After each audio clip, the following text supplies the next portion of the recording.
Phone കോളിലാണ് ഒരു പ്രധാനമന്ത്രിക്ക് തന്റെ അധികാര കസേര തെറിച്ചത്.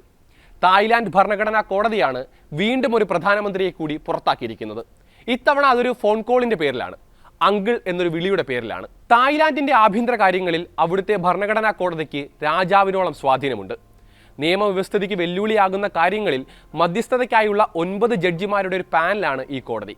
ഈ പാനലിന്റെ ഏറ്റവും ഒടുവിലത്തെ ഇടപെടലുണ്ടായത് തായ്ലാന്റ് പ്രധാനമന്ത്രിയായിരുന്ന പെയ്തോങ്താൻ ഷിനവത്രയ്ക്കെതിരെയായിരുന്നു. ഇതോടെ പ്രതിസന്ധിയിലായിരിക്കുന്ന തായ് രാഷ്ട്രീയത്തിന്റെ ഭാവി എന്താകുമെന്നും ഉടനൊരു തിരഞ്ഞെടുപ്പിന് കളമൊരുങ്ങുമോ എന്നൊക്കെയുള്ള കാര്യങ്ങളാണ് ഇന്ന് ഇൻഡെപ്ത് പരിശോധിക്കുന്നത്. സ്വാഗതം ഇൻഡെപ്തിലേക്ക്.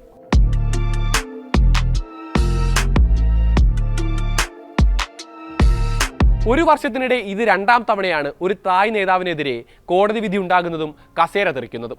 2008 മുതൽ 5 പ്രധാനമന്ത്രിമാരെ തായ് കോടതി പുറത്താക്കിയിട്ടുണ്ട്. തായ്ലാന്റിന്റെ ചരിത്രത്തിലെ തന്നെ ഏറ്റവും പ്രായം കുറഞ്ഞ പ്രധാനമന്ത്രിയായിരുന്നു ഈ കഴിഞ്ഞ ദിവസങ്ങളിൽ പുറത്താക്കപ്പെട്ട പെയ്തോങ്താൻ ഷിനവത്ര. രാജ്യ താൽപര്യങ്ങൾക്കും ധാർമ്മികതയ്ക്കുമെതിരായി പ്രവർത്തിച്ചു എന്ന് കാട്ടിയാണ് ഇവരെ തായ് കോടതി പുറത്താക്കിയത്.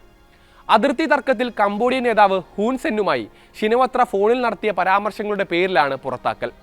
ജൂണിൽ തന്നെ ഈ ഫോൺ കോളിനെ ചൊല്ലി പെയ്തോങ്താനെതിരെ വിവാദം ഉടലെടുത്തിരുന്നു. തായ്ലാന്റ് കംബോഡിയ രാജ്യങ്ങൾക്കിടയിലെ തർക്കഭൂമിയിലുള്ള ഒരു ക്ഷേത്രത്തിന് സമീപം വെച്ച് ഇരു രാജ്യങ്ങളുടെയും സൈനികർ ഏറ്റുമുട്ടിയതിന് ഏതാനും ദിവസങ്ങൾക്ക് മുൻപായിരുന്നു ഹൂൻ സെന്നുമായുള്ള പെയ്തോങ്താന്റെ വിവാദ ഫോൺ കോൾ. ശത്രു രാജ്യത്തെ ഉന്നത നേതാവുമായുള്ള ഫോൺ സംഭാഷണത്തിലൂടെ പെയ്തോങ്താൻ ധാർമ്മികത ലംഘിച്ചു എന്നാണ് കോടതി വിലയിരുത്തുന്നത്. ഫോൺ സംഭാഷണത്തിൽ ഹൂൻസെന്നിനെ അങ്കിൾ എന്നും അതിർത്തിയിൽ നിലയുറപ്പിച്ച തായ് മുതിർന്ന സൈനിക ഉദ്യോഗസ്ഥനെ എതിരാളിയെന്നും പെയ്തോങ്താൻ വിശേഷിപ്പിച്ചതാണ് വിവാദമായത്. ഹൂൻസെന്നിനെ അങ്കിൾ എന്ന് പെയ്തോങ്താൻ അഭിസംബോധന ചെയ്തതാണ് കൂടുതൽ വിനയായത്. സെന്നിന് എന്തു വേണമെങ്കിലും തന്നോട് പറയാമെന്നും താനത് ചെയ്തു തരാമെന്നുമൊക്കെയുള്ള പെയ്തോങ്താൻ ഫോണിൽ പറഞ്ഞതായാണ് വിവരം. കംബോഡിയയോട് കൂറും സ്നേഹവും വെച്ചു പുലർത്തി സ്വന്തം രാജ്യത്തെ ഉദ്യോഗസ്ഥനെ അധിക്ഷേപിച്ച് പെയ്തോങ്താൻ തായ്ലാന്റിനെ വഞ്ചിക്കുകയായിരുന്നുവെന്നാണ് ഉത്തരവിൽ കോടതി തുറന്നടിച്ചത്. ഹൂൻസെൻ തന്നെയാണ് പെയ്തോങ്താനുമായുള്ള ഫോൺ സംഭാഷണം പുറത്തുവിട്ടത്. സംഭാഷണം ലീക്കായതിനു പിന്നാലെ ജൂലൈയിൽ തന്നെ പെയ്തോങ്താനെ സസ്പെൻഡ് ചെയ്യുകയും ചെയ്തിരുന്നു. എന്നാൽ തായ് ജനങ്ങൾക്ക് വേണ്ടിയാണ് താൻ ഹൂൻസെന്നിനെ ഫോൺ വിളിച്ചത് എന്നാണ് വിവാദങ്ങളോടുള്ള പെയ്തോങ്താന്റെ പ്രതികരണം. ഹൂൻസെന്നുമായി നയതന്ത്രപരമായ ചർച്ചകൾക്കാണ് ശ്രമിച്ചതെന്നും തികച്ചും സ്വകാര്യമായി സൂക്ഷിക്കേണ്ടിയിരുന്ന സംഭാഷണമായിരുന്നു അതെന്നും അവർ മാധ്യമങ്ങളോട് പറഞ്ഞിരുന്നു. മുൻ പ്രധാനമന്ത്രി തക്സിൻ ഷിനവത്രയുടെ പുത്രിയാണ് പെയ്തോങ്താൻ. മറ്റൊരു പ്രധാനമന്ത്രിയായിരുന്ന യിംഗ്ലക് ഷിനവത്രയുടെ അനന്തരവളും.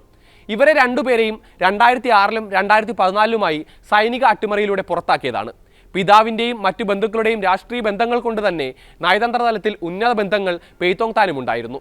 തായ്ലൻഡിൽ പ്രബല സാന്നിധ്യമായ ഫ്യൂ തായ് പാർട്ടിയുടെ നേതാവായി 2022ലായിരുന്നു പെയ്തോങ്താന്റെ രാഷ്ട്രീയ പ്രവേശം. 2023ൽ മുൻ പ്രധാനമന്ത്രിയായ ശ്രത്ത തവിസിനെ ധാർമ്മിക അച്ചടക്കമില്ലായ്മ ചൂണ്ടിക്കാട്ടി കോടതി പുറത്താക്കിയതോടെ ഫ്യൂ തായ് പാർട്ടി അവരുടെ പ്രധാനമന്ത്രി സ്ഥാനാർത്ഥിയായി പെയ്തോങ്താനെ നിർദ്ദേശിക്കുകയും അധികാരത്തിലെത്തിക്കുകയുമായിരുന്നു. അന്ന് ഫ്യൂ തായ് പാർട്ടി ഭൂംജയ് തായ് എന്ന പാർട്ടിയുമായി സഖ്യം ചേർന്നാണ് പ്രധാനമന്ത്രി പദത്തിലേക്ക് മത്സരിച്ചത്. എന്നാൽ നിലവിലെ വിവാദങ്ങളുടെ പശ്ചാത്തലത്തിൽ ഫ്യൂ തായുമായുള്ള സഖ്യം ഭൂംജയ് തായ് ഉപേക്ഷിച്ചിട്ടുമുണ്ട്. ഇതുകൂടാതെ രാജ്യത്തിന് ഭീഷണിയാണെന്ന് ചൂണ്ടിക്കാട്ടി കോടതി പിരിച്ചുവിട്ട പാർട്ടികളിൽ ഫ്യൂ തായിയോട് സഖ്യം ചേർന്ന 2 മറ്റു പാർട്ടികളും ഉണ്ടായിരുന്നു. ഇതോടെ ഫ്യൂ തായ് പാർട്ടിയുടെ ഭാവിയും പ്രതിസന്ധിയിലായിരിക്കുകയാണ്. ഇനി മത്സരിക്കണമെങ്കിൽ തന്നെ പ്രധാനമന്ത്രി സ്ഥാനത്തേക്ക് മത്സരിപ്പിക്കാൻ പറ്റിയ ഒരു പ്രബല വ്യക്തിത്വം പോലും ഫ്യൂ തായ് പാർട്ടിയിലില്ല. നിലവിൽ തിരഞ്ഞെടുപ്പിനെ കുറിച്ചൊരു അന്തിമ തീരുമാനം തായ്ലാന്റ് ഭരണകൂടം കൈക്കൊണ്ടിട്ടില്ല. അടുത്തൊരു പ്രധാനമന്ത്രിയെ തിരഞ്ഞെടുക്കുന്നതുവരെ ഡെപ്യൂട്ടി പ്രൈം മിനിസ്റ്റർ ഭൂംതാം വെച്ചായ്ചായി ആവും ആ ചുമതല കൂടി വഹിക്കുക. ജൂലൈയിൽ പെയ്തോങ്താന്റെ സസ്പെൻഷന് പിന്നാലെ ഇദ്ദേഹം ആക്ടിംഗ് പ്രൈം മിനിസ്റ്ററായി സ്ഥാനമേൽക്കുകയും ചെയ്തിരുന്നു.